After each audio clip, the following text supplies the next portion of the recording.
Aja maot nalika anjeunna ditabrak motor. Nyebrang jalan bade muli ti padamelan. Korban nandangan satu anu parah pisan. Sementara eta pelaku kabur lantaran teu daek tanggung jawab. Halo pemirsa, Abi Giska Melinda Safabila ngalaporkeun di tempat kejadian. Abi sareng saksi nu namina sa Ibu Jessica. Ibu kumaha bisa diceritakeun kumaha kronologi kejadian ieu? Jadi tadi aya si Neng anu uwi damel, terus di ditu aya pameget duaan anu nganak motor ugal-ugalan. Terus si Neng anu bade uwi damelkeun, si Neng eta Teu ninggal ka mana-mananya bunya.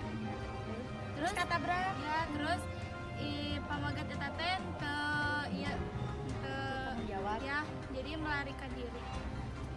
Begitu ti Abi kembali ke studio.